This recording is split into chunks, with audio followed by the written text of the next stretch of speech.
والصلاة والسلام على من لا نبي بعده. ما بعد فأعوذ بالله من الشيطان الرجيم. بسم الله الرحمن الرحيم.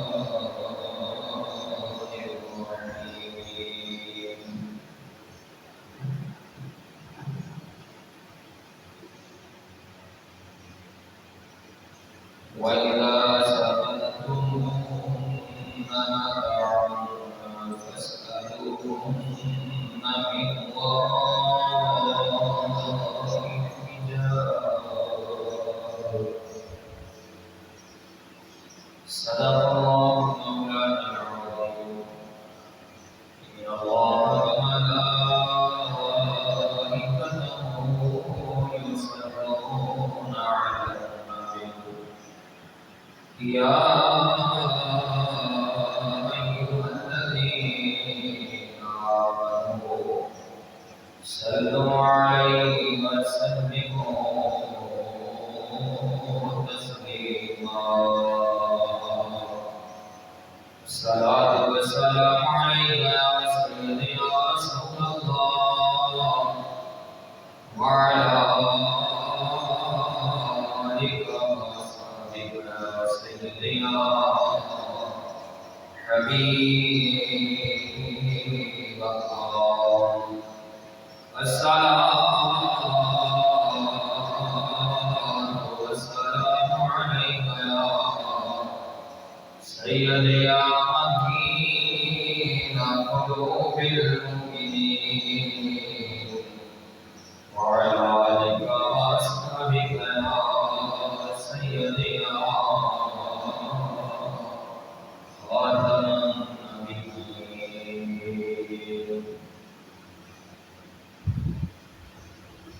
تمام السلام علیکم. رب کائنات کی انگیت درود و سلام نبی مکرم نور مجسم شفیع اعظم تاجدار مدینہ احمد مجتبی جناب محمد مصطفیٰ صلی اللہ علیہ وآلہ وسلم کی بارگاہ میں حجات پیش ہوا. معزز و حاضرین و سامعین، آج ذی الحج کی 23 تاریخ ہے اور یہ اسلامی سال کا آخری مہینہ ہے. اسلامی سال کی ابتدا بھی قربانی سے ہے اور اس کی انتہا بھی قربانی سے ہے. پچھلے جمعہ مبارک میں امیر المومنین سیدنا عثمان غنی ذو النورین رضی اللہ تعالی عنہ آپ کی بارگاہ میں مدعی پیش کر رہا تھا کیونکہ 18 ذی الحج کو سیدنا عثمان غنی رضی اللہ عنہ کی شہادت ہے اور 26 ذی الحج کو خلیفہ دوم سیدنا عمر بن الخطاب رضی اللہ تعالی عنہ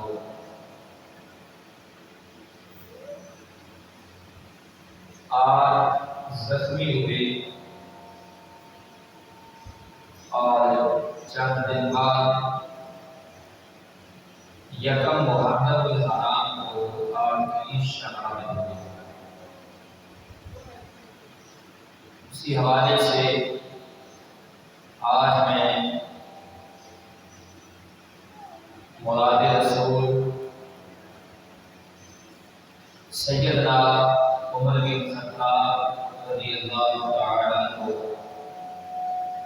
آپ کی بارگاہ میں دعائے عقیدت پیش کرنے جا رہا ہوں۔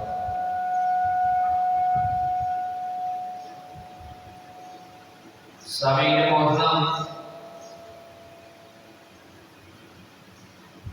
ویسے تو تمام صحابہ کرام رضوان اللہ علیہم اجمعین رشد و ہدایت کے وہ مینارۂ دور ہے کہ جن سے تا قیامت امت مسلمان نور ہدایت حاصل کرتی رہے گی۔ تمام صحابہ کے بارے میں حضور صلی اللہ علیہ وسلم نے فرمایا کہ یہ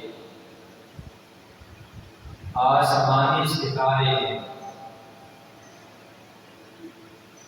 جن سے قیامت تک امت مسلمہ روشنی حاصل کرتی رہے گی، ہدایت کی۔ مگر عمر فاروق رضی اللہ تعالی عنہ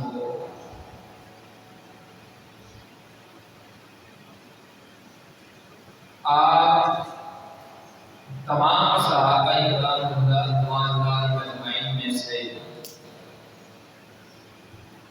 انہوں نے جو فیضان رسالت حاصل کیا، تربیت پائی فیضان رسالت سے،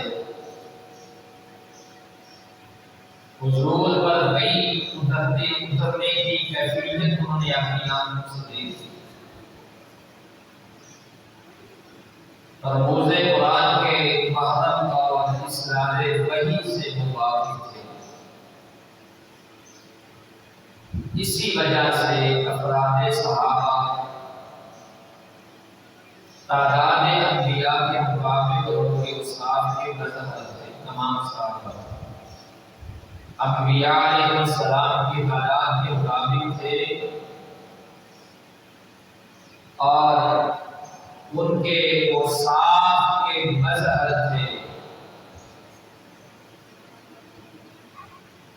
اسی لیے حضور نے فرمایا کہ میرے تمام صحابہ آسمانی ہدایت کے ستارے ہیں، تم نے ان میں سے جس کو بھی اپنا مقتدا بنا لیا، جس کو بھی چن لیا، ہدایت پاؤ گے، اور سارے صحابہ ہی حضور کا اسوہ اور نبوت کی تعریف ہے۔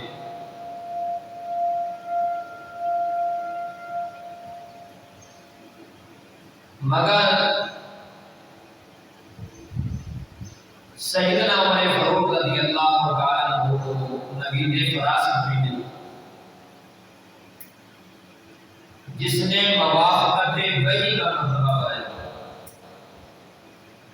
یعنی حضرت عمر رضی اللہ عنہ کی جو رائے ہوتی تھی وہ موافقت وحی جو ہو جاتی تھی، وحی کے موافق اکثر مرتبہ جو ہے وہ حضرت عمر رضی اللہ عنہ کی رائے کے مطابق اللہ کا کلام نازل ہوا، جس کی زبان الہام و تحدیث کا مرکز بنی، وہ عمر فاروق تھے۔ حضور صلی عالم صلی اللہ علیہ وسلم نے فرمایا، اس بات کو، اس حدیث کو حضرت داتا گنج بخش علی حجویری رحمہ آپ نے کشف المحجوب کے اندر اس حدیث کو روایت کیا ہے کہ حضور صلی اللہ علیہ وسلم نے فرمایا پہلی امتوں میں محدث ہوتے تھے اگر میری امت میں کوئی محدث ہے تو وہ عمر ہے رضی اللہ تعالی۔ ایک اور مرتبہ فرمایا تم سے پہلے بنی اسرائیل میں ایسے لوگ ہوتے تھے جو نبی تو نہ تھے مگر صاحب کلام تھے۔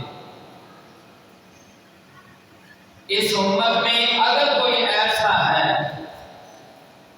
تو وہ عمر بن خطاب ہے۔ اور ایک مقام پر میرے اور آپ کے کریم آقا صلی اللہ علیہ وسلم نے فرمایا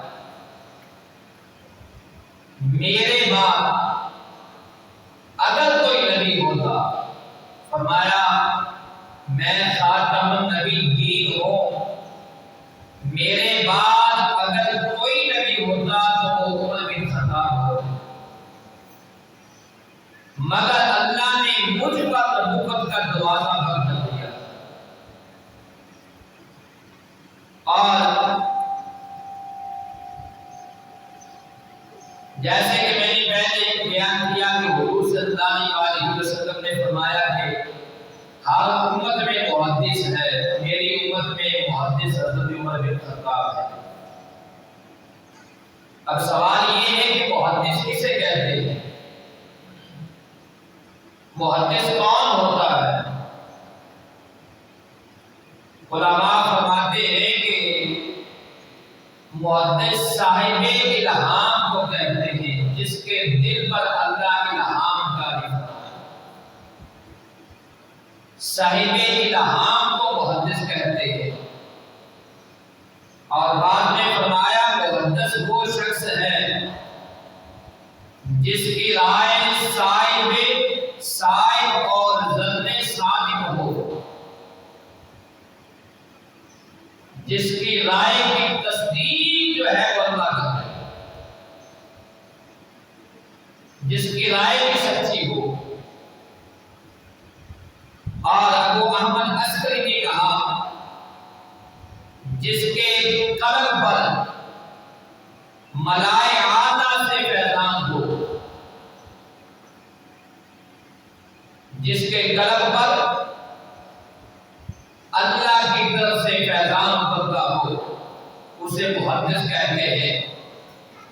اور بعد نے کہا جس کی زبان ہمیشہ نطق بالصواب کرتی ہو وہ محدث ہے۔ اور ابن تیم نے کہا محدث صاحب فراست ہوتا ہے۔ سیدہ عائشہ صدیقہ رضی اللہ تعالی عنہا فرماتی ہیں آپ نے فرمایا ملہم بالصواب کو محدث کہتے ہیں۔ اور ابن حجر اسقلانی علیہ رحمہ آپ نے ایک مذکور غیر سے یہ بتلایا ہے محدث کی زبان سے ملائکہ کلام کرتے ہیں، اللہ کے فرشتے کلام کرتے ہیں۔ اور مولا علی قاری علیہ رحمہ فرماتے ہیں محدث سے مراد وہ شخص ہے جو کثرت الہام کے سبب درجہ انبیاء سے واصل ہو، وہ محدث ہوتا ہے۔ اب ان تمام اقوال کا حاصل یہ ہے محدث قلب و نظر پر، اس کے قلب و اس کے دل پر اور اس کی نظر پر ملائے اعلیٰ کا فیضان ہوتا ہے اللہ کی طرف سے، اور محدث کا امتحان صحیح ہوتا ہے اور اس کا کلام صائب اور زبانی تائید سے مبین ہوتا ہے، یعنی جو وہ کلام کرتا ہے وہ صائب بھی ہوتا ہے اور اللہ کی طرف سے اس کے کلام کی تائید بھی ہوتی ہے، اللہ اس کے کلام کی تائید فرماتا ہے۔ اور اسی لیے حضور نے فرمایا بھی پہلی امتوں میں محدث ہوا کرتے تھے، میری امت کا اگر محدث ہے تو عمر بن خطاب ہے، جن کی رائے پر اللہ کا قرآن نازل ہوتا تھا، اور ایک مرتبہ نہیں کئی مرتبہ، بلکہ بعض علماء نے کہا ہے، علامہ جلال الدین سیوطی علیہ رحمہ، جن کو 70 سے زیادہ مرتبہ جاگتے ہوئے حضور صلی اللہ علیہ وسلم نے اپنے دیدار سے مشرف ہوا، خواب میں نہیں، نیند کے عالم میں نہیں، جاگتے ہوئے آپ نے لکھا ہے کہ 20 قرآنی آیات ایسی ہیں جو عمر بن خطاب رضی اللہ عنہ کی رائے کے مطابق نازل ہوئی، 20 سے زائد، اور ان میں سے چند یہ ہیں، آپ احباب کے میں گوش گزار کرتا ہوں۔ ایک مرتبہ مقام ابراہیم کو دیکھ کر حضرت عمر نے حضور صلی اللہ علیہ وسلم کی بارگاہ میں عرض کی، خدا کا حبیب آؤ یا رسول اللہ صلی اللہ علیہ وسلم، ہم مقام ابراہیم کو مسلح نہ بنا لیں، مقام ابراہیم کو ہم مسلح نہ بنا لیں، تو رب العالمین نے یہ آیت نازل فرمائی، وَاتَّخِذُوا مِن مَّقَامِ إِبْرَاهِيمَ مُصَلًّى، اللہ نے شاید قرآن فرمائی مقام ابراہیم کو مسلح بنا لو اے محبوب صلی اللہ علیہ وسلم۔ اور احکام حجاب سے پہلے جب تک ابھی تک پردے کا حکم نازل نہیں ہوا تھا،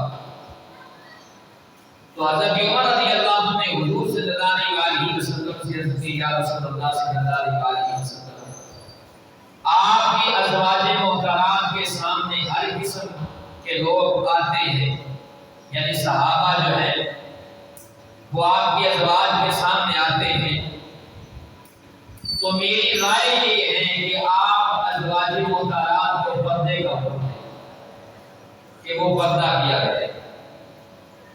تو رب العالمین نے حضرت عمر نے اپنی رائے کا اظہار کیا، اللہ رب العزت نے قرآن کی آیت کا نزول فرما دیا، وَإِذَا سَأَلْتُمُوهُنَّ مَتَاعًا فَاسْأَلُوهُنَّ مِن وَرَاءِ حِجَابٍ، اللہ رب العزت نے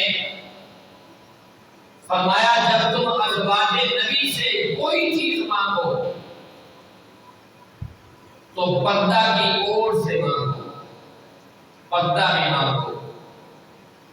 اور حضور صلی اللہ علیہ وسلم اپنی کنیز ماریہ قرطیہ رضی اللہ عنہ کے پاس جایا کرتے تھے، بعض ازواج کو یہ بات ناگوار ہو گئی، ازواج میں سے بعض ازواج نے اس بات کو ناپسند کیا، تو حضرت عمر رضی اللہ تعالیٰ عنہ نے ان سے کہا، ازواج نبی سے کہا اگر حضور تمہیں طلاق دے دے تو اللہ تعالیٰ آپ کو تم سے بہتر ازواج عطا کر دے، تم سے بہتر زوجات، تم سے بہتر ازواج جو ہیں وہ حضور صلی اللہ علیہ وسلم کو اللہ عطا فرما دے گا۔ یہ عمر کی رائے تھی جو انہوں نے ازواج النبی سے، ازواج نبی کے سامنے اپنی رائے کا اظہار کیا کہ تم حضور کے عمل کو جو ہے وہ اس کو ناپسند کرتی ہو تو اپنے اس رویے پر جو ہے وہ رجوع کر لو، اگر حضور نے تمہیں طلاق دے دی اللہ تم سے بہتر حضور کو ازواج سے نواز دے گا۔ تو رب العالمین نے قرآن مجید کی آیت کا نزول فرما دیا، فرمایا عَسَىٰ رَبُّهُ إِن طَلَّقَكُنَّ أَن يُبْدِلَهُ أَزْوَاجًا خَيْرًا مِنكُنَّ، قریب ہے کہ اگر وہ تم کو طلاق دے دے تو اللہ انہیں تم سے بہتر ازواج عطا فرما دے گا۔ یہ حضرت عمر کی رائے تھی، ان ان کی رائے کے مطابق اللہ نے قرآن نازل فرما دیا۔ اور جب اسیران بدر کی باری آئی، حضور صلی اللہ علیہ وسلم نے صحابہ سے رائے مانگی، مشورہ کیا، تو لوگوں نے فدیہ کی رائے دی، یا رسول اللہ سے فدیہ لے کر ان کو آزاد کر دیا جائے، ان کو چھوڑ دیا جائے۔ اور صحابہ کے مقابلہ میں حضرت عمر کی رائے تھی، یا رسول اللہ صلی اللہ علیہ وسلم ان کو قتل کر دیا جائے۔ ہر صحابی کو، یہ ہر قیدی کو صحابی کے اس کے رشتہ دار کے حوالے کیا جائے۔ جتنے یہ اسیران بدری ہیں، ان کو جو ہے صحابہ کے ان صحابہ کے حوالے کیا جائے جو کسی کا رشتہ دار ہے اس کے حوالے کر دے، اور ان کا رشتہ دار ان کو قتل کرے۔ تو رب العالمین نے قرآن مجید کا نزول فرمایا، لولا کتاب من اللہ سبق لمسکم فیما اخذتم عذاب عظیم۔ اگر تقدیر الہی میں پہلے سے یہ مقرر نہ ہوگا، اللہ کی تقدیر میں، کہ اجتہادی خطا میں مواخذہ نہیں، تو فدیہ لینے پر تمہیں عذاب عظیم ہوگا۔ مگر اللہ تعالیٰ نے پہلے تقدیر میں لکھ دیا تھا کہ اجتہادی خطا پر کسی پر سے مواخذہ نہیں ہوگا، کسی کو سزا نہیں دی جائے گی۔ تو صحابہ نے اپنے اجتہاد پر کہا تھا، رائے دی تھی، یا رسول اللہ صلی اللہ علیہ وسلم ان سے فدیہ لے کر ان کو آزاد کیا جائے۔ تو یہ صحابہ کا اجتہاد تھا۔ تو رب العالمین نے فرمایا اگر اللہ تعالیٰ نے تقدیر میں پہلے نہ لکھا ہوتا کہ اجتہادی جو خطا ہے اس پر سزا نہیں ملے گی، کہ آج تمہیں عذاب عظیم ہوگا۔ حضرت عمر رضی اللہ عنہ کی رائے پر اللہ کا قرآن نازل ہوا، اور جب حضور مدینہ منورہ تشریف لائے تو مدینہ منورہ اس کا پہلا نام یثرب تھا، بیماریوں کا گھر یثرب کہتے ہیں بیماریوں کے گھر کو، مگر حضور کے قدم رجع فرمانے پر یہ مدینہ الرسول بنا، یہ خاک شفا بن گیا۔ اور جب حضور صلی اللہ علیہ وسلم مدینہ تشریف لائے تو وہاں جوا بہت تھا، جوا اور شراب، اور ایک روایت میں ہے کہ جوے اور شراب یہ تھا، جوے بہت زیادہ تھی، اور شراب کا دور عام تھا۔ حضرت عمر حضور کی خدمت میں آئے، عرض کیا حضور ہمیں جوے اور شراب کے بارے میں ہدایت دے، کیونکہ یہ مال وطن کو ضائع کرنے والی ہے۔ لوگ جوا کھیلتے تھے اور شراب پیتے تھے۔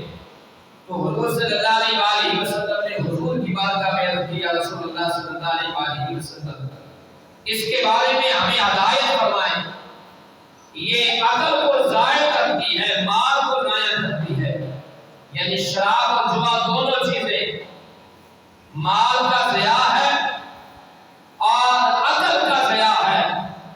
تو رب العالمین نے قرآن مجید کی آیت کا نزول فرمایا، یسألونک عن الخمر والمیسر قل فیہما اسم کبیر، یہ آپ سے شراب اور جوے کا حال پوچھتے ہیں، کہیے ان میں بڑا گناہ ہے۔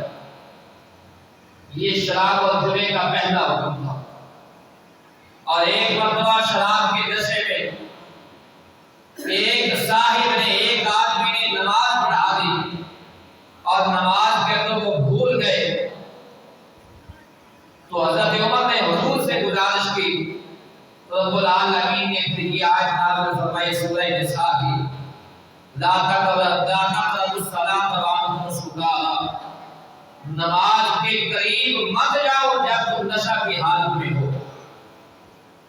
اور پھر حضرت عمر رضی اللہ تعالیٰ کو اللہ سے دعا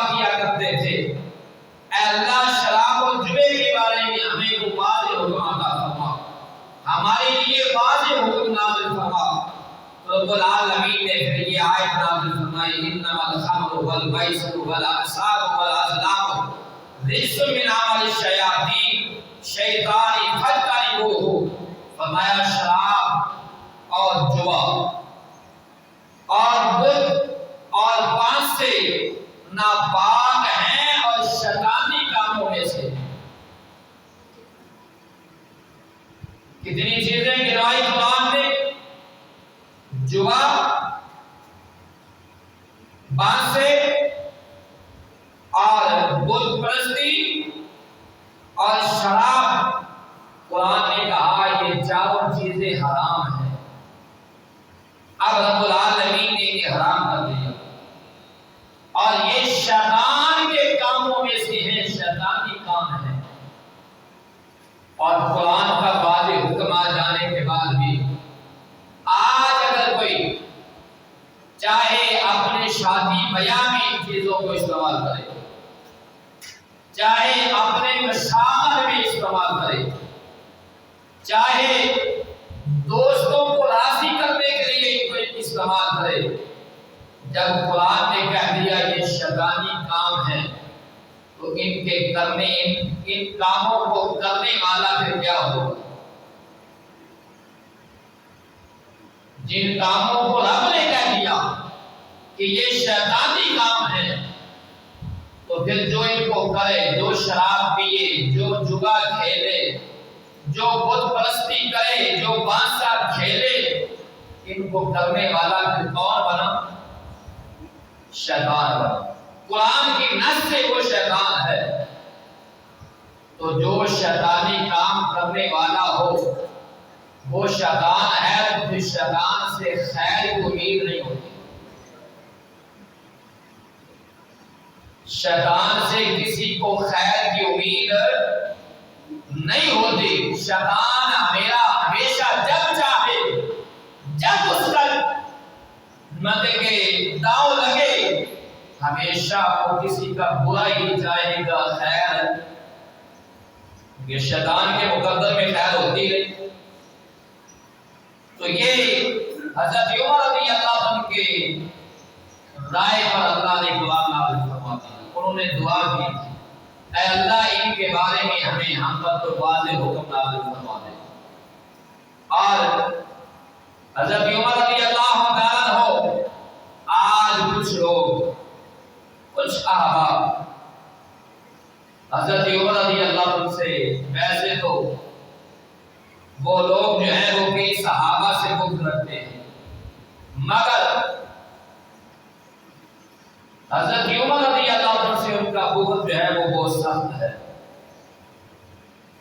اور اس بغض کی ایک وجہ جو ہے جس کی وجہ سے حضرت عمر بن خطاب رضی اللہ عنہ سے وہ بغض رکھتے ہیں، ایک وجہ میں وہ بیان کر دیتا ہوں، تفصیلاً جو ہے وہ کسی موقع پر میں انشاءاللہ اس کو بیان کروں گا۔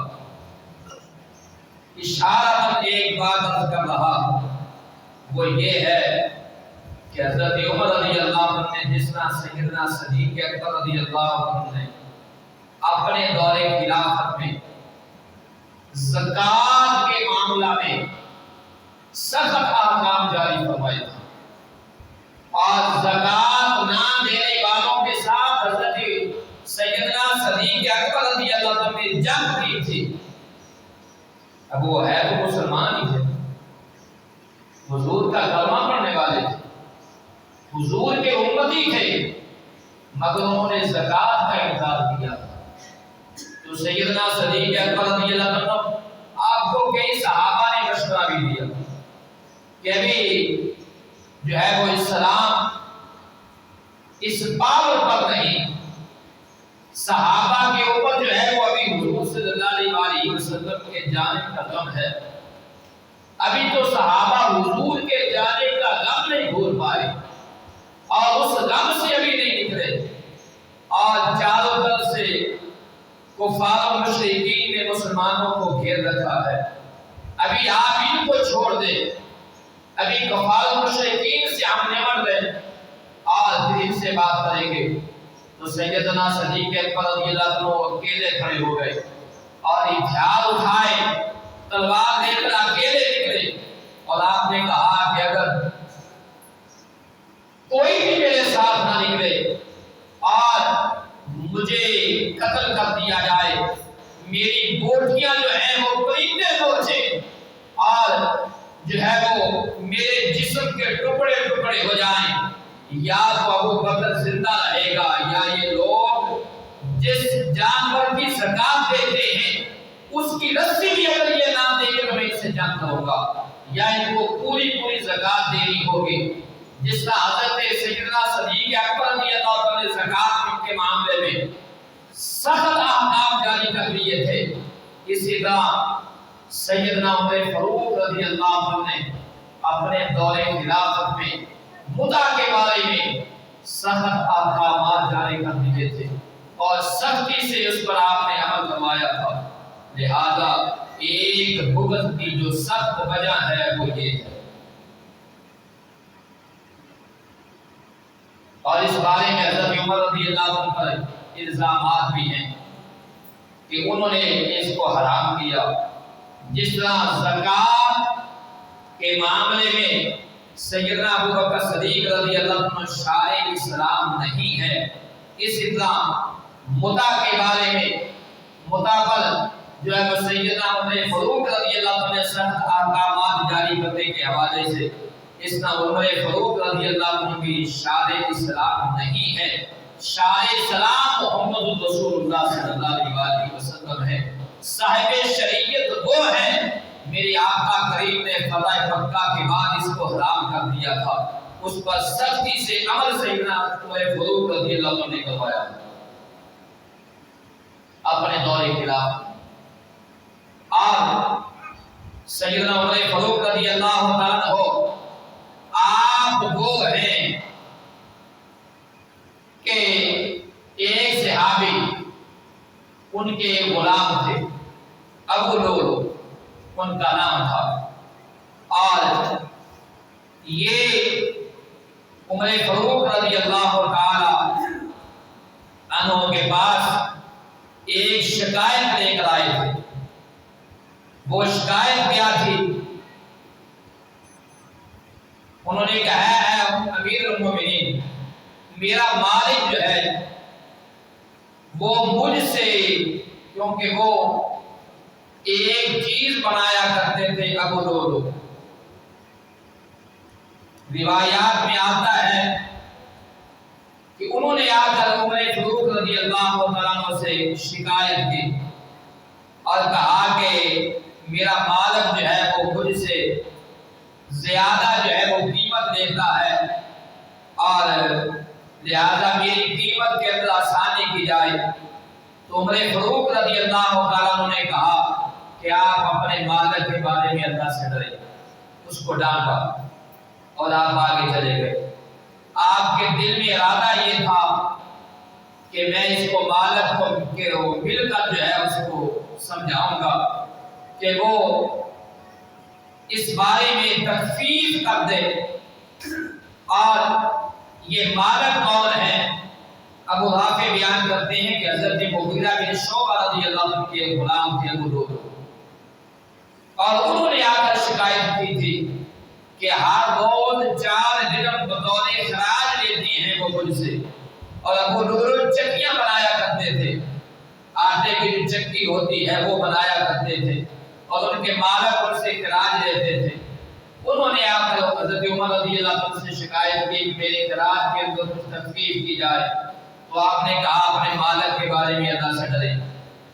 اور جب حضرت عمر رضی اللہ عنہ آگے گزر گئے تو اس نے بڑا غصہ کیا، اس نے دل میں کہا کہ پوری دنیا کے لیے آپ عدل کرتے ہیں اور میرے لیے آپ نے ناانصافی کر دی ہے، میرے بارے میں آپ نے انصاف نہیں کیا۔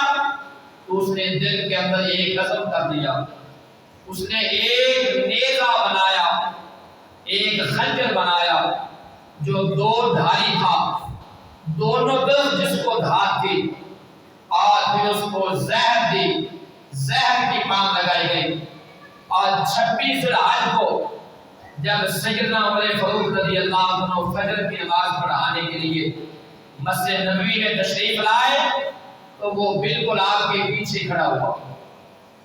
حضرت عمر کی ابتدا میں بالکل پیچھے کھڑا ہوا.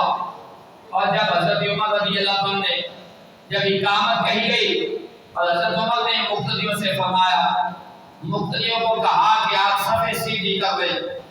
اور جب صفیں سیدھی ہو گئی حضرت عمر رضی اللہ عنہ نے تکبیر اولیٰ کہی، تکبیر تحریمہ کہی، تو اس نے پیچھے سے بات کر دیا. بعض روایات میں آتا ہے اس نے 6 بار کیے، بعض روایات میں آتا ہے 9 بار کیے، اور مختلف روایات کے مطابق جو ہے اس نے بات کر دیے. اور پھر وہ لوگوں کے درمیان سے دوڑا خنجر لہراتا ہوا، اور اس کے خنجر سے 17 آدمی زخمی، 17 صحابی زخمی ہوئے، اور جن میں سے چند صحابہ موقع پر شہادت پا گئے. اور حضرت عمر فاروق رضی اللہ عنہ کو زخمی حالت میں گھر لایا گیا. آپ 26 ذی الحجہ سے لے کر 1 محرم تک آپ زخمی رہے، اور حضرت عمر رضی اللہ عنہ زخمی کی حالت میں اپنے بیٹے سے کہا، عبداللہ بن عمر سے، عباس بن عمر سے کہا، جاؤ سیدہ عائشہ صدیقہ رضی اللہ عنہا سے پوچھو، اور وہاں جا کر امیر المومنین نہ کہنا بلکہ عمر بن خطاب کہنا. اور جا کر سیدہ عائشہ صدیقہ رضی اللہ عنہا سے پوچھو کہ میں حضور صلی اللہ علیہ وسلم کا ساتھ چاہتا ہوں اور حضور کے قدموں میں جگہ چاہتا ہوں، اپنے ساتھیوں کے قدموں میں. اور جب وہ گئے سیدہ عائشہ صدیقہ رضی اللہ عنہا کے پاس تو وہ رو رہی تھی، اور انہوں نے جب سیدنا عمر بن خطاب رضی اللہ عنہ کا پیغام سنا تو انہوں نے کہا، یہ جگہ تو میں نے اپنے لیے رکھی تھی، مگر آج میں اپنے آپ کو عمر کو ترجیح دیتی ہوں، آج میں یہ جگہ عمر کو دیتی ہوں. اور سیدنا عمر فاروق رضی اللہ عنہ آپ کے جب وصال ہوا 1 محرم کو، آپ کا جنازہ جو ہے وہ لایا گیا، تو اس وقت جو ہے صحابہ نے حضرت عمر رضی اللہ عنہ کے بارے میں کیا کہا. اور ان صحابہ میں جلیل القدر صحابہ مولا علی کرم اللہ وجہ کریم کے الفاظ کیا تھے. اس حدیث کو ابن عباس نے بیان کیا ہے، یہ حضور کے چچا زاد بھائی ہیں ابن عباس، وہ اس حدیث کو روایت کر رہے ہیں. اور یہ حدیث متفق علیہ ہے، بخاری مسلم کے اندر یہ حدیث ہے. آپ کہتے ہیں کہ جب حضرت عمر بن خطاب رضی اللہ کا جنازہ دفن کر رکھا گیا تو لوگ ان کے گرد جمع ہو گئے، وہ ان کے حق میں دعا کرتے، تحسین آمیز کلمات کہتے، صحابہ حضرت عمر کے بارے میں دعا بھی کرتے اور ان کے بارے میں ان کی تعریف کرتے. یعنی اچھے الفاظ صحابہ کی زبان پر تھے، حضرت عمر کی تعریف کر رہے تھے، اور میت اٹھائے جانے سے پہلے ان کی نماز جنازہ پڑھ رہے تھے.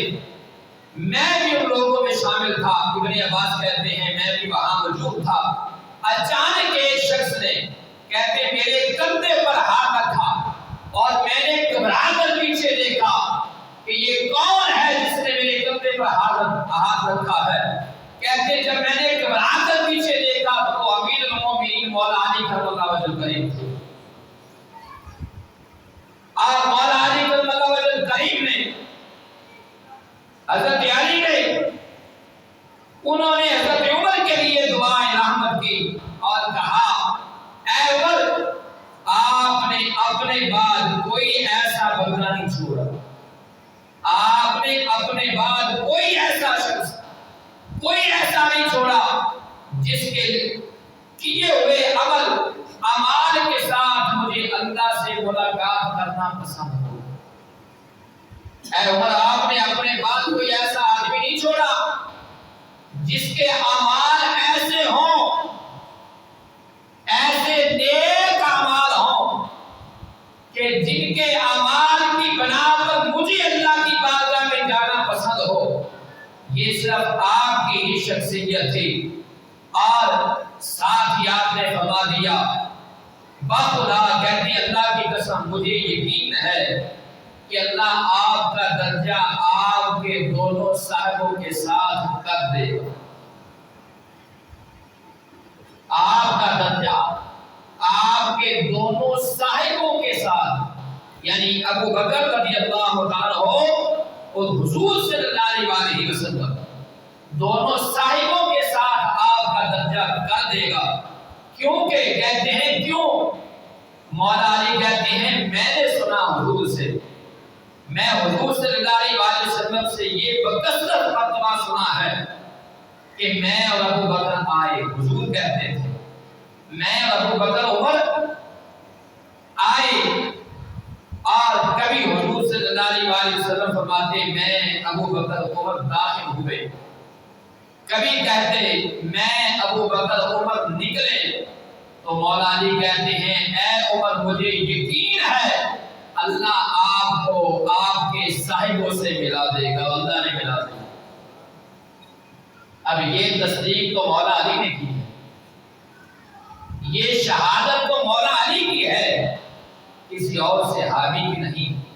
اب مولا علی کی شہادت پر بھی کوئی اعتراض کرے اور مولا علی کی شہادت پر اعتراض کرنے کے بعد پھر وہ دعویٰ کرے کہ میں علی سے محبت کرتا ہوں، مجھے بتائیں وہ علی سے محبت کرتا ہے یا علی سے بغض رکھتا ہے؟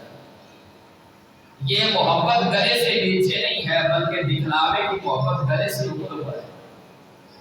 اگر مولا علی سے محبت ہو تو رب کعبہ کی قسم ہے جس کو مولا علی سے محبت ہو وہ مولا علی کے فیصلے پر اعتراض نہیں کرتا. اللہ رب العزت کی بارگاہ میں دعا ہے رب العالمین مجھے اور آپ احباب کو